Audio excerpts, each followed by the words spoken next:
یا الہی جب تک کہ ہمارے جسم میں جان رہے تجھ پہ صدقے اور تیرے محبوب پہ قربان رہے. ہم رہیں یا نہ رہیں پر یہ تمنا ہے دل کی دین احمد رہے اور عزت قرآن رہے. اے قرآن یعنی شیشہ تے رب دا رہا بکھلاوے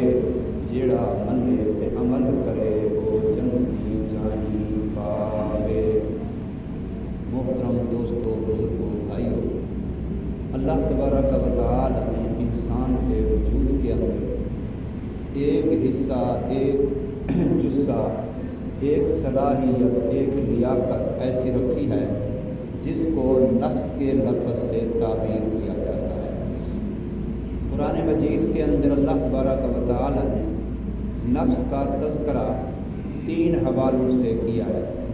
ایک نفس مطمئنہ، اسی آیت مقدسہ میں جو میں نے آپ حضرات کے سامنے پڑھی، یا ایتھا النفس المطمئنہ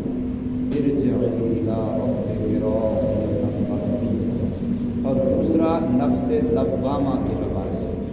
اور تیسرا نفس امارہ کے حوالے سے.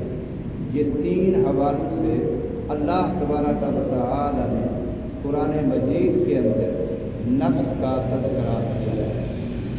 نفس ایک استعداد ہے، ایک صلاحیت ہے، ایک جذبہ ہے جو انسان کے اندر موجود ہے، اور یہ کسی خاص حصے کا نام نہیں ہے. جیسے ناک ایک خاص حصے کا نام ہے، کان ایک خاص حصے کا نام ہے، ہاتھ ایک خاص حصے کا نام ہے، پاؤں ایک الگ حصے کا نام ہے. نفس اس طرح سے کسی جسم کے خاص حصے کا نام نہیں ہے، بلکہ وجود کے اندر ایک جذبہ ہے، وجود کے اندر ایک صلاحیت ہے، ایک لیاقت ہے، ایک استعداد ہے، ایک قابلیت ہے جو اندر وجود کی ہے، اور جس کی وجہ سے جذبات پیدا ہوتے ہیں. وہ جذبات اچھے بھی ہوتے ہیں، وہ جذبات برے بھی ہوتے ہیں. نفس مطمئنہ جو ہے اس کے بھی تو جذبات ہوتے ہیں، تو وہ اچھے جذبات ہوتے ہیں، اور جو نفس لوامہ ہے اس کے اچھے جذبات بھی ہوتے ہیں اور برے جذبات بھی ہوتے ہیں. اور جو نفس امارہ ہے اس کے سارے جذبات ہی گندے ہوتے ہیں، برے ہوتے ہیں. تو گویا جذبات جو اندر میں پیدا ہوتے ہیں اسی کا نام نفس ہے. اگر وہ اچھے جذبات ہیں تو وہ نفس مطمئنہ کے ہیں یا نفس لوامہ کے ہیں، اور جو خالصتاً برے جذبات ہیں وہ نفس امارہ کے ہیں. قرآن مجید کے اندر اللہ پاک فرماتے ہیں وما ابرئ نفسی ان النفس لامارۃ بالسوء، کہ میں اپنے نفس کو بری الذمہ قرار نہیں دیتا، میں اس کو پاک صاف نہیں سمجھتا. کیوں؟ اس لیے کہ نفس بہت زیادہ برائی کا حکم دینے والا ہے. امارہ مبالغے کا صیغہ ہے، بہت زیادہ برائی کا حکم کرتا ہے نفس، اور یہ نفس امارہ ہے. نبی پاک صلی اللہ علیہ وسلم کی مختلف دعاؤں میں سے ایک دعا ہے جو سرکار مدینہ صلی اللہ علیہ وسلم ارشاد فرمائی، اللہم انا نعوذ بکا، یا اللہم انی اعوذ بکا، اے اللہ بے شک ہم تجھ سے پناہ چاہتے ہیں، یا میں تجھ سے پناہ چاہتا ہوں، من نفس، ایسے نفس سے، لا تشبع، جو سیر نہیں ہوتا، جس کا کبھی جی بھرتا نہیں ہے، جو کبھی رجتا نہیں ہے، جو کبھی بس والی بات نہیں کہتا کہ بس کافی ہے، یہ کبھی نہیں کہتا. ایسے نفس سے میں آپ کی پناہ چاہتا ہوں. اب یہاں پر اللہ تبارک و تعالیٰ کے رسول مدنی کریم صلی اللہ علیہ وسلم نے یہ نہیں فرمایا کہ وہ نفس برائی سے نہیں کرتا، من نفس لا تشبع، ایسے نفس سے جو سیر نہیں ہوتا. اگر سیر وہ اچھائی سے نہیں ہوتا، سیر وہ برائی سے نہیں ہوتا، سیر وہ جائز سے نہیں ہوتا، سیر وہ ناجائز سے نہیں ہوتا، سیر وہ حلال سے نہیں ہوتا، سیر وہ حرام سے نہیں ہوتا. یہ تفصیل حضور صلی اللہ علیہ وسلم بیان نہیں فرمایا. اتنا فرمایا کہ ایسے نفس سے میں پناہ چاہتا ہوں، ایسے نفس سے ہم اللہ تیری حفاظت چاہتے ہیں جو نفس کبھی سیر نہ ہو. اور یہ دونوں طرح ہے. یہ دونوں طرح، ایک حلال چیز ہے، میرے لیے اس کا کھانا حلال ہے، اب میں اس کو کھاتا جاؤں، میرا نفس کبھی اس سے سیر ہی نہ ہو، بس ہی نہ کرے، یہ بھی تو برا ہے، یہ کوئی اچھی بات تو نہیں ہے۔ ایسے ہی ایک دیکھنا ہے، وہ دیکھنا میرے لیے جائز ہے، لیکن اس دیکھنے سے میرا نفس سیر ہی نہیں ہوتا، بس دیکھتا جاؤں، کوئی بس ہی نہ ہو، یہ بھی تو کوئی اچھی بات نہیں ہے۔ نماز پڑھنا کتنا اچھا ہے، بہت اچھا ہے، تلاوت کرنا کتنا اچھا ہے، لیکن اگر ایک بندہ نماز میں شروع ہوتا ہے بس ہی نہیں کر رہا، اس کا نفس کبھی بریک لگانے کو تیار ہی نہیں ہے، بس یہ پڑھتے جاؤ، یہ بھی تو کوئی اچھی بات نہیں ہوگی۔ اگر ایسی بات اچھی ہوتی تو اللہ نمازوں کے لیے رکعتوں کی لمٹ اور وقت کی لمٹ مقرر نہ کرتے، کہتے بس ٹھیک ہے کرتے جاؤ، کوئی حد بات نہیں ہے، لیکن رب نے حد رکھی ہے کہ نہیں رکھی؟ لمٹ رکھی ہے، حد رکھی ہے۔ اسی طریقے سے کپڑا پہننا ہے، اللہ نے مجھے وسعت دی ہے، اب میں کپڑا پہنوں، جی یہ کپڑا اچھا نہیں جی اس سے بھی اچھا، اچھا نہیں جی اس سے بھی اچھا، اچھا نہیں جی اس سے بھی اچھا، اب میں اس کے لیے میرے لیے جائز ہے، ناجائز نہیں ہے، حرام نہیں ہے، لیکن نفس کو کہیں بریک بھی تو لگانی ہے نا، نفس کو کہیں، جس کو ہم قناعت کہتے ہیں، قناعت بھی تو کرنی ہے۔ اگر نفس اور چاہیے، اب بے شک یہ جائز کی میں مثالیں دے رہا ہوں، حضور صلی اللہ علیہ وسلم نے جو یہ فرمایا کہ میں ایسے نفس سے پناہ چاہتا ہوں جو نفس سیر نہیں ہوتا، جو رجتا نہیں ہے، جو بھرتا نہیں ہے، جو بس نہیں کرتا، جس کے لیے بس آگے بڑھنے کی دھن لگی ہوئی ہے، اس کو ایسے نفس سے میں پناہ چاہتا ہوں۔ اس سے پتہ چلا یہ جائز کے اندر بھی ہے، جائز کام میں بھی نفس کی یوں مانتے چلے جانا۔ فرض کریں عہدہ ہے، اللہ نے مجھے جو عہدہ دیا ہے میں کہوں اس سے اور بڑا ہو، جو اور بڑا مل گیا پھر اس سے بھی اور بڑا ہو، پھر اور بڑا مل گیا پھر اس سے بھی اور بڑا ہو، اب نفس تو کہیں بس نہیں کرے گا نا، تو ایسا نفس جو بس نہیں کرتا، اور اونچا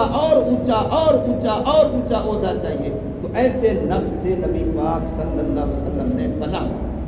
بھلے وہ عہدہ جائز بھی ہو، بھلے وہ عہدہ، اسی طریقے سے باتیں کرنا ہے، اب ایک آدمی کر تو دین کی بات رہا ہے، یا جائز بات کر رہا ہے، کوئی حرام ناجائز بات، لیکن وہ چپ بھی نہیں کرتا، بولتا ہی جا رہا ہے، تو بھئی اس کو کون اچھا کہے گا؟ بھلے وہ بری بات نہیں کر رہا، وہ دین کی بات ہی کر رہا ہو، اچھی بات ہی کر رہا ہو، لیکن کوئی لمٹ بھی ہے کہ نہیں ہے، کوئی حد بھی ہے کہ نہیں ہے؟ نفس تو چاہے گا جی میں واز کر رہا ہوں، یہ سن رہے ہیں، بس صبح ہوئی تو شام ہو جائے، شام ہوئی تو صبح ہو جائے، ساری رات بیت جائے، سارا دن بیت جائے، بس میں بولتا رہوں اور یہ سنتے رہیں اور میرے آگے جی کرتے رہیں، مجھے میری بڑائی میری فلاح کرتے رہیں، تو میں کہوں میں بڑا واز کر رہا ہوں، بڑا نصیحت کر رہا ہوں، کوئی اس کی حد ہی نہ ہو۔ اس بولنے کو اگرچہ یہ جائز ہو پھر بھی اس کو کوئی اچھا نہیں کہے گا، اس لیے کہ نفس کے اندر یہاں لا تشبہ والی صفت آ رہی ہے کہ وہ سیر ہی نہیں ہوتا۔ یہ میں مثالیں دے رہا ہوں، نبی پاک صلی اللہ علیہ وسلم نے ایسے نفس سے پناہ مانگی ہے جو نفس سیر نہ ہو۔ اب ایک چیز حرام ہے، وہ تو ہے ہی حرام، وہ تو ایک دفعہ کرنی بھی حرام ہے، مثلا ناجائز دیکھنا ہے تو ایک دفعہ دیکھنا بھی ناجائز ہے، اور پھر جس ناجائز دیکھنے سے نفس سیر نہیں ہوتا، چلو جی ایک دفعہ دیکھ لے پھر نہیں دیکھوں گا، چلو دوسری دفعہ دیکھ لے پھر نہیں دیکھوں گا، تیسری دفعہ دیکھ لے پھر نہیں دیکھوں گا، اب وہ 10 مرتبہ دیکھے گا تو نفس کی خواہش اور زیادہ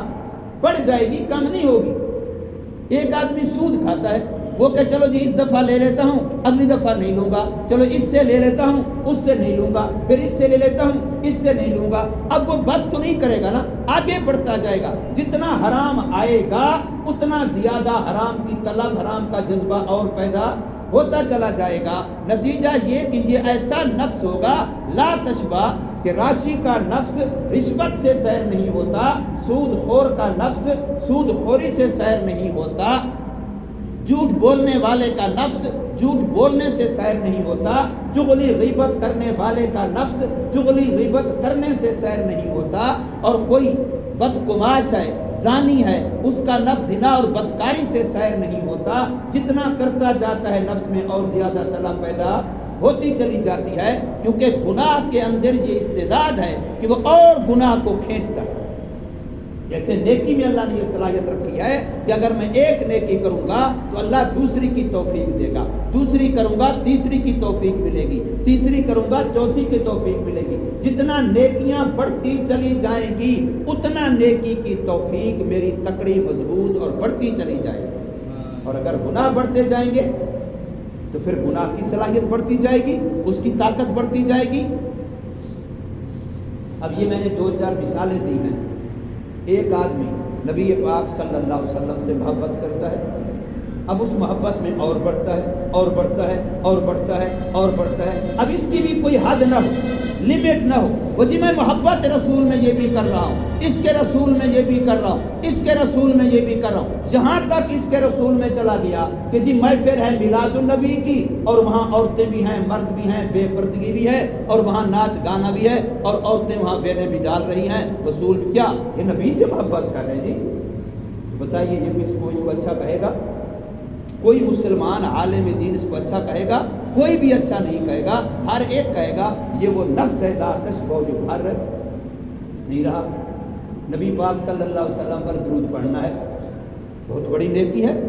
ایسی مقبول عبادت ہے کہ جس کی قبولیت کی گارنٹی ہے۔ میں نماز پڑھوں میرے پاس گارنٹی نہیں ہے کہ قبول ہوئی کہ نہیں ہوئی، میں تلاوت کروں میرے پاس گارنٹی نہیں ہے کہ قبول ہوئی کہ نہیں ہوئی، میں صدقہ خیرات کروں میرے پاس گارنٹی نہیں ہے کہ قبول ہوا کہ نہیں ہوا، میں حج عمرہ کروں میرے پاس گارنٹی نہیں ہے کہ قبول ہوا کہ نہیں ہوا، لیکن میں درود پاک پڑھوں تو مجھے گارنٹی ہے کہ درود پاک قبول ہو۔ ایسی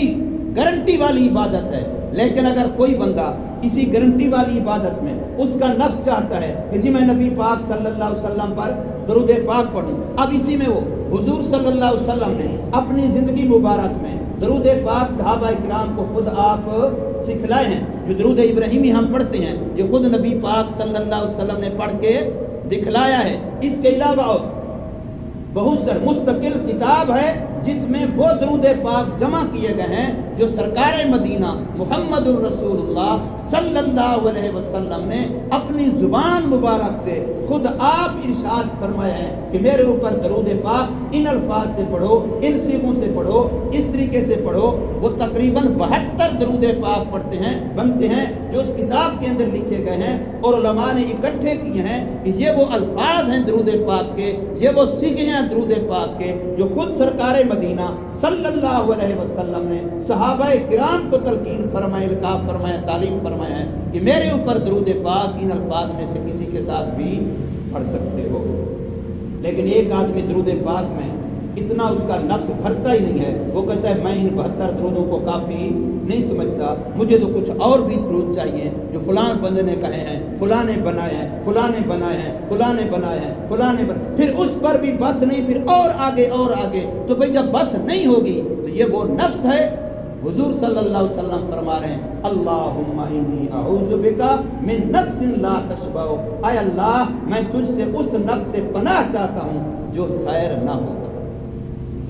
نیکی کا کام ہو تب بھی، گناہ کا کام تو ہے ہی گناہ۔ اب دیکھیں میرے پاس فرض کرو میں حیران ہوتا ہوں کئی دفعہ بھیک مانگ رہے تو لوگ، یہ روٹی کا سوال ہے، ان کو پتہ ہے ہم نے کل کے بھیک مانگنی ہے، ان کو تم 10 بندوں کی روٹی دے دو حالانکہ وہ اکیلا ہوگا وہ واپس نہیں کرے گا، بے شک آگے جا کے کہیں پھینک بھی دے، ضائع بھی کر دے، لیکن تم سے کیا کر لے گا؟ وہ لے لے گا۔ کیوں؟ اس کو حرص ہے، اس کے نفس میں یہ جذبہ ہے کہ وہ لینے سے مانگنے سے سیر نہیں ہوتا۔ صبح سے شروع ہوگا شام تک مانگے گا، جی 2 روٹیوں کا سوال ہے، 2 روٹیوں کا سوال ہے، 1000 بندے سے بھی 2 روٹی کے پیسے لے لے یا 2 روٹیاں لے لے، لیکن وہ مانگنے سے باز نہیں آئے گا۔ کیوں نہیں آئے گا؟ اس لیے کہ اس کے اندر جو مانگنے کا نفس کا تقاضا ہے وہ ایسا ہے من نفس لا تشبع کہ وہ سائر صبح اٹھ کے پھر شروع ہو جائے گا، صبح اٹھ کے پھر شروع ہو جائے گا، بے شک مہینے بھر کے پیسے راشن سے زیادہ پیسے اس کے پاس جمع بھی ہو جائیں پھر بھی وہ ایک دن مانگنے سے ناغا نہیں کرے گا، اور کوئی ایک آدمی سامنے جو آ جائے اس کو بھی مس نہیں کرے گا کہ اس کو سوال نہ کروں، اس سے بھی سوال کرے۔ کیوں؟ اندر میں ایک جذبہ پیدا ہو چکا ہے، تقاضا پیدا ہو چکا ہے نفس کا کہ وہ نفس اب مانگنے سے سیر۔ یہی معاملہ پیسوں کا، ہم جس کے پاس جتنی دولت اکٹھی ہو جائے چاہے بینکوں میں پتہ ہی نہ ہو اس کو کہ میرے پاس کتنا ہے، لیکن جذبہ کیا ہوگا؟ اور آئے اور آئے اور آئے، من نفس لا تشبع، یہ وہ نفس ہے جو سیر نہیں ہوتا۔ اور اس نے بے شک حلال کی ہو، بے شک جائز کے پیسے بھی ہوں، پھر بھی تو قناعت کا حکم ہے نا ہمیں۔ یہ حکم تو نہیں ہے کہ تم اور آگے اور آگے اور آگے، یہ تو رسول اللہ صلی اللہ علیہ وسلم کی یہ حدیث پاک، یہ دعا کا جملہ جو میں نقل کر رہا ہوں، اس میں آقا صلی اللہ علیہ وسلم نے جائز ناجائز کی قید نہیں لگائی۔ باقی پکی بات ہے، گناہ تو ایک دفعہ بھی منع ہے، گناہ کا تو حرام کا تو 1 روپیہ بھی منع ہے۔ یہ نہیں ہے کہ اس کو تھوڑا سا کما لو آگے بریک لگانا پھر قناعت کا، نہیں نہیں، گناہ تو پہلے سے ہی، چاہے وہ پیسے کے لحاظ سے ہو، کپڑے کے لحاظ سے ہو، کھانے کے لحاظ سے ہو، پہننے کے لحاظ سے ہو، بولنے کے لحاظ سے ہو، دیکھنے کے لحاظ سے ہو۔ اب آج کیا ہے؟ موبائل ہے اور کان ہے، بس ہی نہیں ہوتی، اپنی نیند خراب کر دی، دوسروں کی نیند خراب کر دی، اپنی ذمہ داری والا کام خراب کر دیا، لیکن موبائل کی ٹوٹی وہ کان میں لگی ہے، اس کو نہیں کاٹنا، وہ بس نہیں ہوتی، سننے سے سیر نہیں ہوتا۔ بھئی تو اسی مصیبت کو 1000 دفعہ سن چکا ہے، یہی گانے، یہی بجانے، یہی آوازیں پتہ نہیں کتنی مرتبہ سن چکا ہے، لیکن نفس کے اندر تقاضا، جذبہ ایسا خواہش کا گندا پیدا ہو چکا ہے کہ وہ سیر ہی نہیں ہوتا۔ تو میرے آقا صلی اللہ علیہ وسلم اپنی امت کو یہ سبق دے رہے ہیں کہ اے میری امت، اللہم انی اعوذ بکا من نفس لا تشبع، ایسے نفس سے پناہ مانگو جو نفس سیر نہیں ہوتا، چاہے وہ کھانے سے سیر نہیں ہوتا، چاہے وہ دیکھنے سے سیر نہیں ہوتا، چاہے وہ سننے سے سیر نہیں ہوتا، چاہے وہ پیسہ جمع کرنے سے سیر نہیں ہوتا، چاہے وہ مال بڑھانے سے سیر نہیں ہوتا، چاہے وہ گانے سننے سے، چاہے وہ فلاں سے، جتنے جائز بھی، میں نے آپ کو نماز تک کی مثالیں دی، تلاوت تک کی مثال، کوئی جائز کام بھی ہے اس کی بھی ایک لمٹ ہے، لامحدود کوئی اللہ نے ہمارے ذمے لگایا ہی نہیں ہے، اس لیے کہ ہم خود کمزور ہیں، اللہ ہماری کمزوری کو جانتا ہے۔ اللہ نے نمازیں جو ہمارے ذمے لگائیں اس کے اوقات کی بھی حد رکھی ہے، ان کی رکعتوں کی بھی حد رکھی ہے، امام کو روکا ہے کہ نماز کے اندر زیادہ لمبی تلاوت نہ کرنا، تیرے پیچھے مقتدیوں میں کوئی کمزور کھڑا ہوگا، کوئی بیمار کھڑا ہوگا، کسی کو جلدی ہوگی کسی کام ضرورت کی، جو تم میں سے امامت کرے وہ نماز مختصر پڑھے۔ یہ رسول اللہ صلی اللہ علیہ وسلم اپنی امت کے ائمہ کو ہدایات دے رہے ہیں، تو اس سے پتہ چلتا ہے یہ رسول اللہ صلی اللہ علیہ وسلم کی بتلائی ہوئی سکھلائی ہوئی دعا کا جملہ بڑا قیمتی ہے کہ اے اللہ، میں ایسے نفس سے تیری پناہ چاہتا ہوں لا تشبع، جو سیر نہیں ہوتی۔ جتنے لوگ بد نگاہی کے گناہ میں مبتلا ہیں ان کو نفس ہی کہ یہ تھوڑا سا دیکھ لے پھر بس کر دیں، یہ تھوڑا سا دیکھ لے پھر بس کر دیں، وہ جتنا اور دیکھیں گے اتنا اور نفس کی خواہش تقاضا بڑھتا جائے گا، کبھی پھنس، یہی حرام کھانے والا، یہی حرام سننے والا، یہی حرام بولنے والا، بس نفس بندے کو دھوکہ دیتا ہے، فریب میں ڈالتا ہے، تھوڑا سا ایک دفعہ یہ کر لے پھر چھوڑ دیتا ہے، رشوت والا ہے تو اور آگے جا رہا ہے، سود والا ہے تو اور آگے جا رہا ہے۔ اس لیے میرے آقا صلی اللہ علیہ وسلم کی یہ دعا یاد کرنی چاہیے، اللہ سے مانگنی چاہیے، اس پر عمل کی کوشش کرنی چاہیے۔ اللہم انی اعوذ بکا من نفس لا تشبع،